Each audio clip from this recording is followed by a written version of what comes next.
Everyone, welcome to the third Sustainable Textile and Fashion Congress organized by the iCongress team. I'm Dr. Abu Sadat Mahmoud Sayem. I worked at the Manchester Metropolitan University. I'm going to be your host in the session one. I'd like to welcome you all to this event, virtual event, and thank you for your time and joining us. We are going to have three talks in the session A1. The first one will be our keynote talk, and then after the keynote, we'll have two regular technical presentation. Before I invite our first speaker, our keynote speaker, I'd like to just give a short introduction about him. Our keynote speaker is Dr. Michael Klode. He is the project manager of the program for sustainability in the textile and leather sector. He is from Deutsche, Gesellschaft für Internationale Zusammenarbeit, which means the German technical collaboration in English. His presentation will refer to the experiences of upholding supply chain due diligence in Bangladesh and its interaction with the National Administration on Occupational Safety, Environmental Protection, and others. It will also address the connection with the other national, international, and global regulations on circular economy, the European Union Green Deal, and or others. It will try to draw a realistic picture between the normative aspirations and the rights holders' claim. So I'd like to welcome Dr. Klode. Dr. Klode, you have been made co-host of this event. You can share your screen, and the floor is over to you.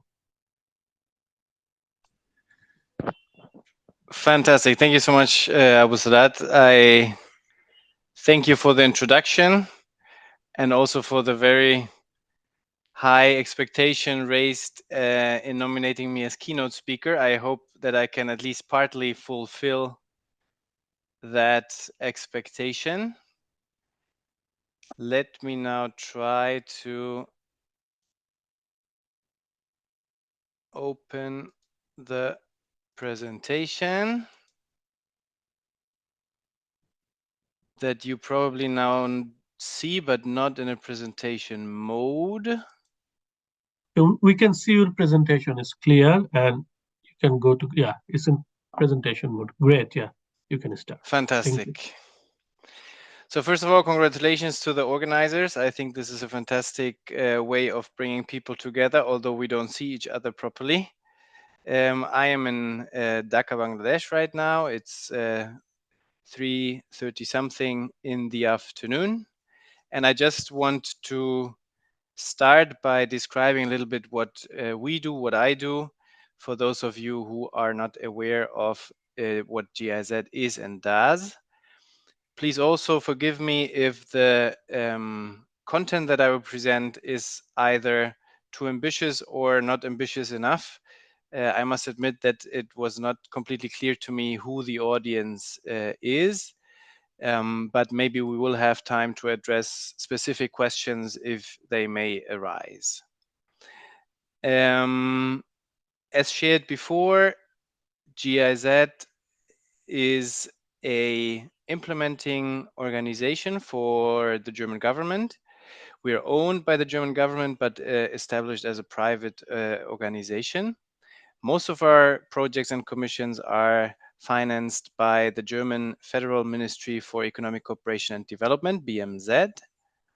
But we also have other clients, which include the European Union, international foundations, etc. But our core business is the implementation of bilateral projects in partner countries. That works in a way that both governments, in this case Bangladesh and Germany, agree on certain topics. And under these topics, specific aims or objectives are discussed on a government-to-government level. And we then design project proposals in coordination with our governmental and non-governmental counterparts in Bangladesh. So the project that I work on, that you will find in the link that is in this first slide, works mainly with the Ministry of Commerce of Bangladesh, with the Department of Environment in Bangladesh, with the Department of Inspection Factories and Establishments in Bangladesh. So from the environmental and labor inspection side, but also a lot with the private sector and with workers directly.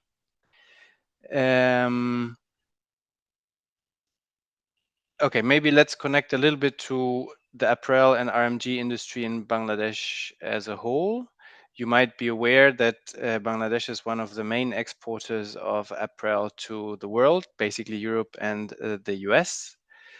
It started in the late 70s, early 80s. At that time, there was a so-called multi-fiber arrangement system, which meant that not all countries could export and produce as much as they might have wanted. There were quotas in order to protect certain other markets. And South Korean in joint ventures in Bangladesh started to look for Bangladesh as a setting for the ready-made garment industry.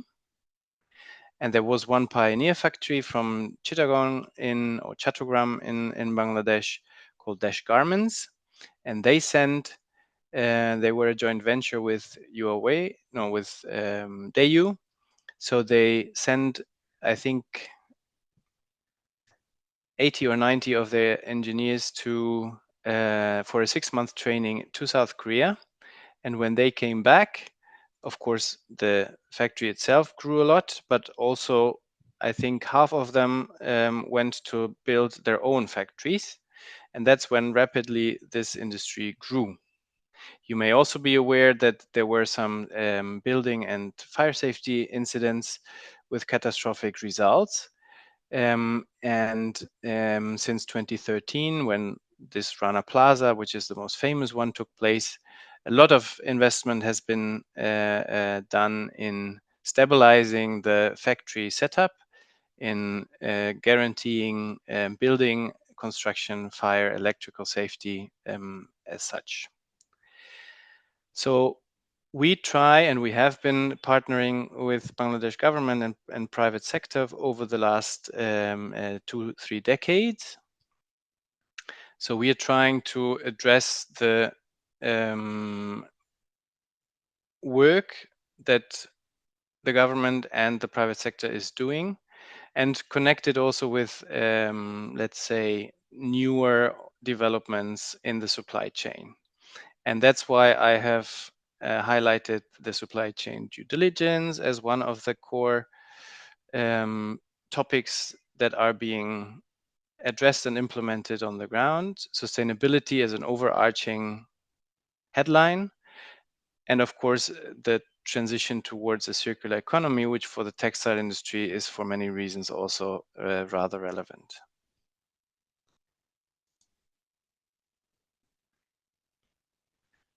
Now I'm trying to move to the next slide. Okay, that was one too much. So what I want to say is that these should not be understood as buzzwords, although we are using them probably in a very inflationary manner.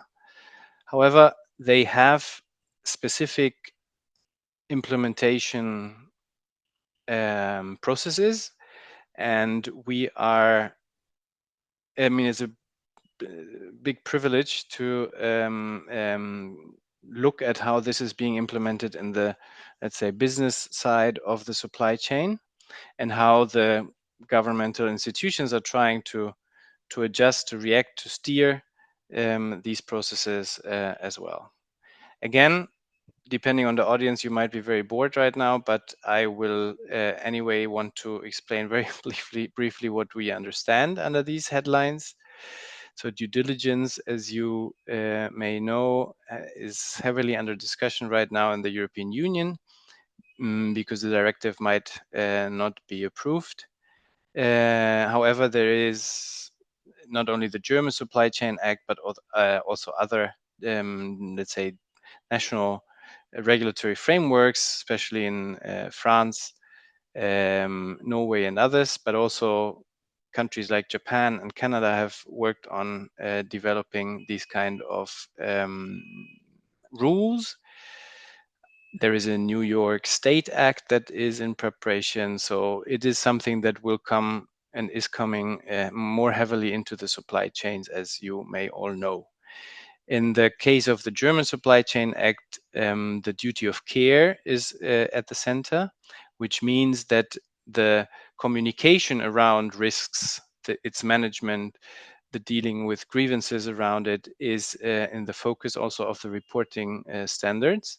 So that means that it's not so much about avoiding 100% all infractions or violations of rights, but rather to be able to communicate and to transparently describe which risks challenges occur and how they are aimed to be mitigated.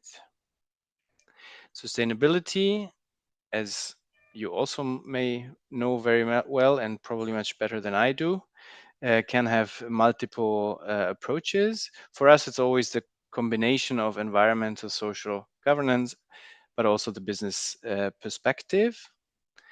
Especially for Bangladesh, which is an economic model that focuses, let's say, on cheap labor, and some are trying to get out of that position in the market. But in general, I think it's still fair to say that the production side of Bangladesh is still very attractive because of the cheap labor force. But if we connect it, for example, with the topic of circularity, we are also seeing on the ground that many of the post-industrial waste, especially the cutting waste in the trimming and cutting of the garments, is being handed over to waste handlers and then sent into sorting schemes. And these sorting schemes are not, let's say, also not let's say a haven for occupational safety and health standards. We have identified that the salaries that workers get in these sorting institutions is very, very low. There is no social protection or anything. And the risk of fire is pretty high because these warehouses are not very safe. And there is also a high probability that you would find children working in these spaces, which means that if we go into the connectivity of the supply chain, also beyond the immediate relations, there are challenges that still need to be addressed. And this is probably representative for some of the production countries, but I am talking only about Bangladesh here. And circularity as a headline, it describes the efforts triggered obviously by climate change and all the efforts needed in that regard to motivate changes from a linear model, take, make, waste, into a more circular approach, so that from the design of the product until the end of life, there is as little output as possible that harms the environment or that needs being disposed as landfill, etc. Now, I also will paint you with this very basic description, but to understand the supply chain, I do think it makes sense to have a common understanding. So when we could also go into the forward linkage of the supply chain, but if you hear the discussions on a supply chain due diligence or how to address a circular approach in the garment and textile industry, these are the key processes that are relevant. You can see that from the raw material extraction and the tier 3 and 2 raw material processing and the material production, This is where most of the water is being used, where most of the chemicals are being used. So this is also relevant from all other perspective.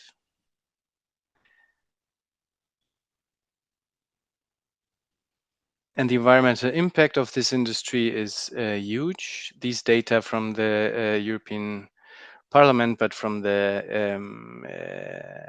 EPPS publications, describes it very drastically, I would say, that washing the textiles in the production process accounts for 35% of the primary microplastics released into the environment. This is very high. 10% of the global greenhouse gas emissions are caused by clothing and footwear production, which is more than all international flights and maritime shipping combined. And water, 2,700 liters of water are being used to produce one t-shirt. Why is that relevant? Well, not only because of the figures as such, but we also see that the consumers are not yet reacting to the challenges. So it's difficult also for the industry to adjust, as the pressure is coming from the regulatory framework and of course from some consumer sectors that are organized, that propose alternatives through civil society organizations and others. But from a business perspective, it is still very, very, very attractive to produce fast and cheap fashion. And that makes it difficult even for those brands that are interested in a more sustainable approach to really survive, let's say, with efforts regarding the energy mix that they engage with, that they ask their producers to use, the water and transparency and the chemicals, etc., etc. Besides the supply chain as such, there is also, because of all these requirements and the expectations of, at least within the let's say more high end and cost side of the production, a legion of private initiatives, brand initiatives, business proposals that allow for producers and buyers to engage in certain standards, that they can buy certain data systems that they can use for the reportings that they might need for financial or other obligations, for example, the new due diligence regulations around the world. So this is also a not so relevant to read all the short forms and abbreviations, but just to illustrate that there are so many different platforms and frameworks and systems and standards that are in somehow a parallel business to the supply chain as such, which puts some pressure on the producers as well, which is open to being challenged, because we see that the real data is very difficult to obtain, at least in a country like Bangladesh. So there are always open entry points for criticism around the accuracy of this data. In general, what we see is that one recipe to anticipate and consolidate business, let's say, in these changing frameworks, is to be as transparent as possible. So data is a key issue, and hiding data is a, let's say, attractive effort to enable continuing in a prominent way in the market. And this data refers not only to the key performance indicators in energy consumption, water consumption, chemicals, whatever, but also the communication, and that's again the due diligence topics around the wages, around the health measures, around occupational safety in general, and other topics, to be as transparent as possible, also regarding the risks that are involved in the production and how they are addressed. Again, this pressure now leads, and we saw then in the previous slide, the list of different stakeholders that are engaged in auditing, in reviewing, in setting up the platforms and others, to a certain training and audit fatigue in the production places. So many of the factories that produce for various buyers have a unit of 3 or 4 CSR colleagues that constantly need to attend virtual or physical trainings, which makes sense in one way, but also leads to the fact that they might attend, they might take a box, they might have even participated actively and really have felt what the training was about, but there is a, let's say, it's not necessarily that the whole factory at some point is really being informed and updated, etc. It's rather one person, and then on the other side, the institution, for example, us, we can say, yeah, we trained factory XYZ, but it doesn't really reflect the implementation of the topics that were addressed. This is a challenge, and it's something that the supply chain is addressing or trying to address. And as we said, reporting obligations in production countries, which are dealt with through the governmental institutions usually. So in our case, the Department of Environment or the Department of Inspection for Factories and Establishments. And there we see that, I mean, we work on capacity development of these institutions. Sometimes there is no proper framework on how to manage, for example, the chemicals, how to manage the waste of the factories. Water and energy consumption is not really being monitored. Water, for example, is extracted without cost by the factories from the groundwater, which means that, of course, the energy to take it up is paid for by the factories, but the water as such, as a resource, doesn't have any price and is therefore used in a rather generous way. And all of that at this stage of the development is still limited, let's say, to the due diligence. So the mandatory part of it is the due diligence, to anticipate, to describe the risks, to provide a strategy of how to address them, but it's not yet enforceable violations around that. At least it's very difficult. But the tendency shows that since the original documents from the 2011s, the UN Guiding Principles on Business and Human Rights, the OECD guidelines, and other instruments, which were completely voluntary, now we have a second stage where it's rather based on the due diligence, on the duty of care. And if this trend continues, then and the industry does not react properly, then it is only logical that in 5 to 10 years, these elements will be more mandatory and more tough for the supply chain to comply with. This is just an overview of how international instruments should or could be implemented in the national systems. In the case of Bangladesh, for example, the UN Guiding Principles on Business and Human Rights have not been implemented through a national action plan. Other stakeholders like the International Labour Organization or UNDP, are trying to work with the government to do that. If we look at Bangladesh as such, our assessment is that some of the risks that the supply chain should and is addressing refer to the social elements, general occupational safety and health, Salaries, which is a challenge. There is a minimum wage that has been adjusted only a couple of weeks ago.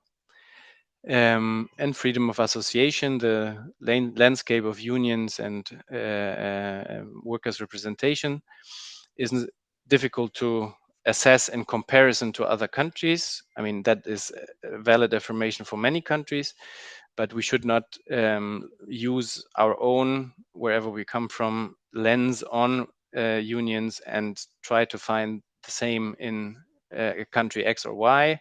So in this case, also Bangladesh has a, let's say, challenging path to comply with freedom of association, and that's not only to blame on the business side, but also the political setting and the influences within the union system is not always helpful.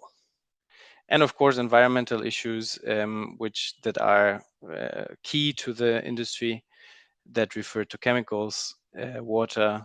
We're working on an online monitoring of the effluent treatment plants where the chemicals are being taken out of the water through biological or other means, and how they are then sent into the rivers or others. This is owned by the Department of Environment, and it is in the pilot phase. We hope that this will help at least to get some cleanliness in that regard. And of course, these topics, including the energy mix, which is rather conservative still in Bangladesh, have effects on also the discussions related to climate change, Green Deal, just transition, and the other topics around that. Just a very brief example to finalize soon. We did an analysis of the growth. This is a social standard topic that a worker can do within the factory. And in Bangladesh, in the difference to other countries, there is this line supervisor. So within one line, there are many people who just try to raise the efficiency of the production line. And for some reasons, these supervisors are not considered workers, although they come mostly from the worker, from the line itself.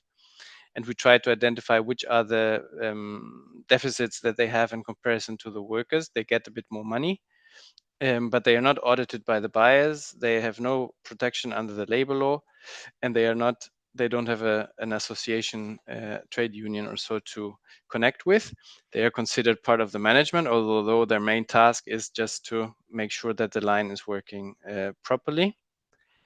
So these are specific elements that we are trying to address in order to find a solution that enhances the capacities of the growth of the workers within the factories themselves, but also to make it more transparent of what is happening in the factories on the ground.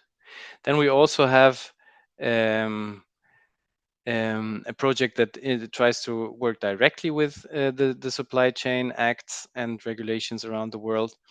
And this global project called Initiative for Global Solidarity has built up so-called responsible business hubs, which are help desks, if you want, that already now exist in 5 countries and might be expanded to others.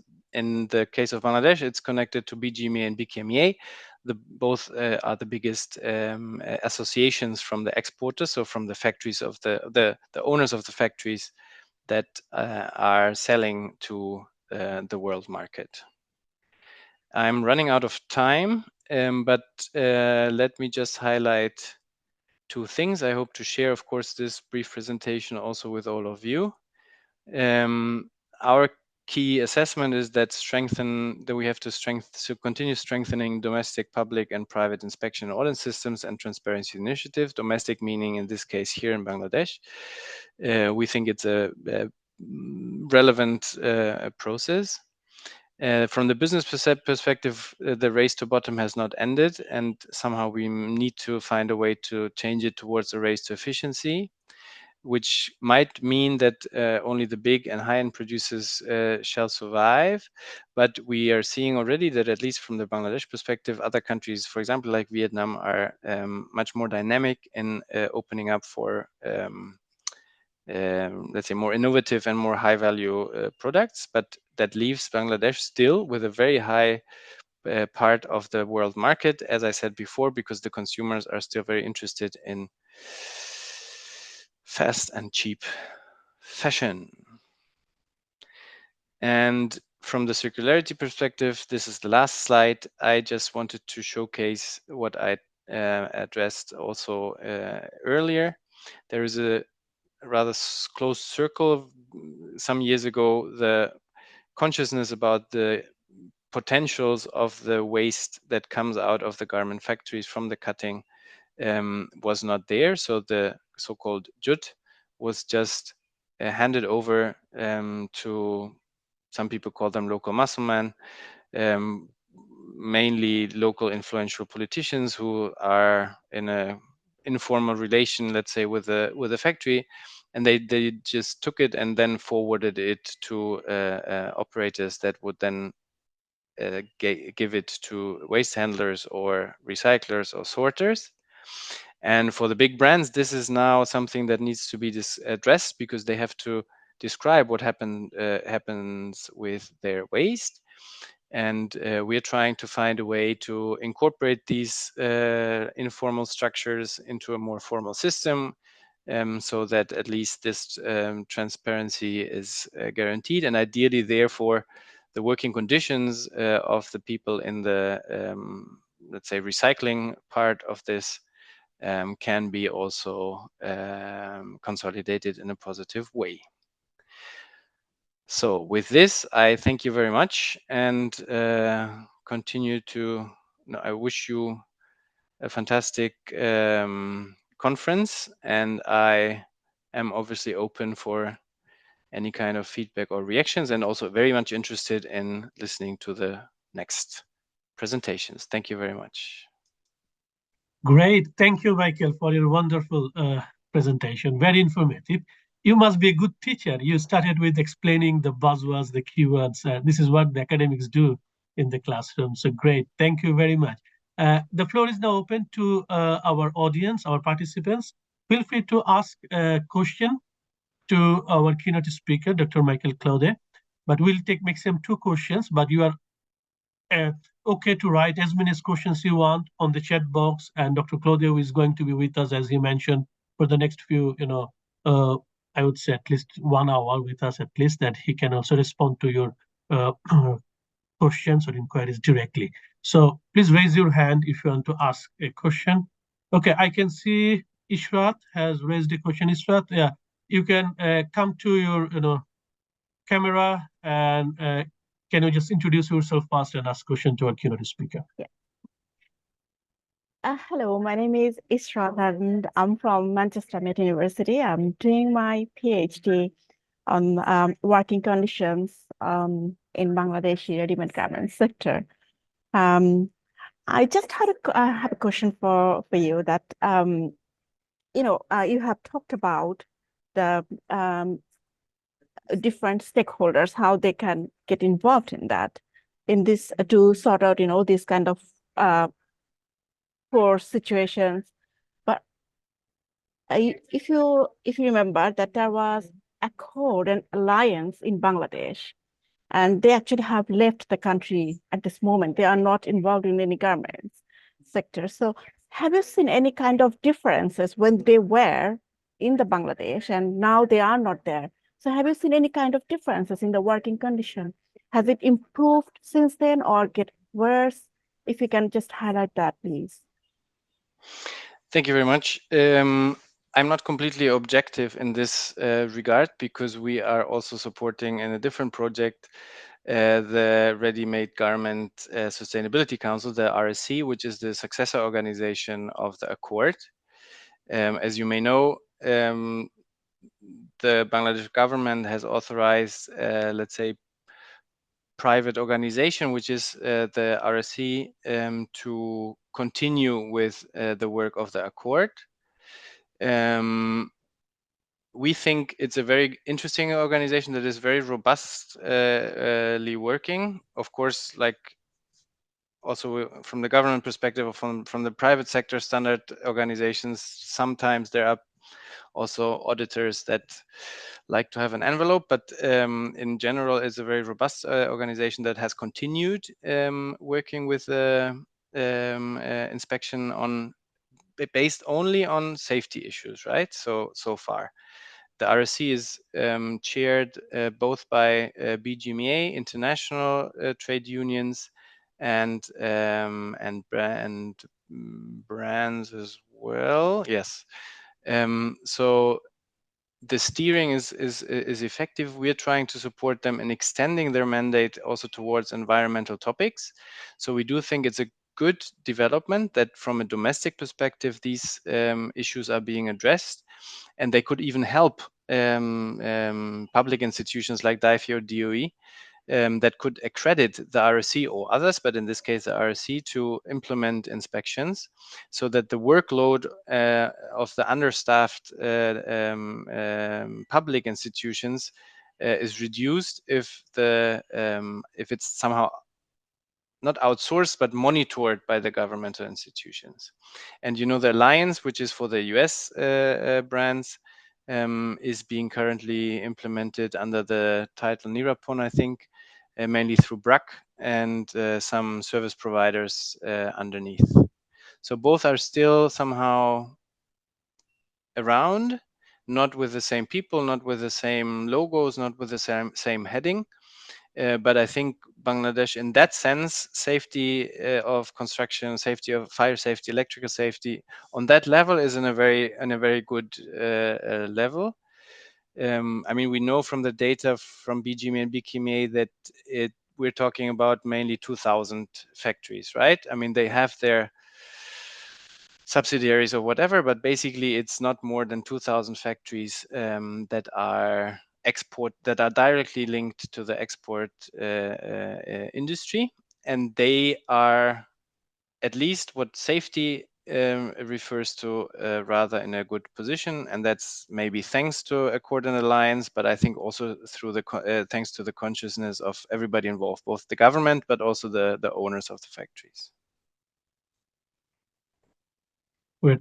Thank you, Michael. We'll take one more questions because we have got back-to-back sessions and we are running a bit over the time. So I can see a hand raised by Dr. Za, Dr. Giriza Za. It's over to you. Hi, thank you, Mr. Abu Sadat, for giving me an opportunity. I'll not take much time because more than my question, it's a request to Dr. Michael. GIZ has been working phenomenally brilliant in almost every part of the world. And having witnessed the kind of both sides of the world visible in Bangladesh itself, maximum number of platinum rated, LEED certified buildings, in addition to what we talked of a few incidents as well. I would basically request for sharing some bit of information also on the kind of collaborations and work being done in the sustainability domain by GIZ. In case there is an opportunity of sharing it, you can please share your email ID so that we can connect to you in future, if that helps. Thank you very much. Yes, I will. And of course, we can. Yeah, thank you very much for your kind words. This LEED certification is something special. I mean, it's true in the sense that the factories owners and their associations are always talking about that, and it's a great success in some way, but it sounds maybe a little bit more relevant than it is. I don't think any of the international buyers requests this. You know that these LEED certifications are based on the design, not on the implementation. So you can have a platinum rated factory design, but if your effluent treatment plant is not working very well, you will still keep this platinum green factory title. I'm not saying that it's not a good step to the right direction, but it doesn't solve all of the problems. We see, for example, that while there was a wave of washing and dyeing industries that built their effluent treatment plants, the sludge that is remaining, so the waste, let's say the waste that solid waste that comes out of the effluent treatment plants is not being disposed of properly. But many of the international standards only focus on, is there an effluent treatment plant? And then auditors that don't even understand how the biological treatment in these effluent treatment plants works, look at it and they just see something is bubbling and they tick the box. So again, I'm not saying that this is not the same maybe in Germany or anywhere else in the world, but I think it is part of a high-end production process to address these topics over and over again in order to remain competitive and to provide the future that this country needs. As you know, there are 170 million people in Bangladesh in a geographically rather tight system, and the climate change effects of flooding, etc., are especially relevant in this country. And we all want this to continue to produce income for the country. Thank you very much, Michael. Thank you, our audience, Dr. Jha and Ishrat, for asking questions. We'd love to continue, Michael, to keep discussing with you, but clock keeps ticking. We need to move on to our next speaker. But do stay with us, and I welcome our audience and participants to write questions for our speakers on the chat box, and hopefully they will spend their time with you to respond to your questions. Now, let's move to our next speaker.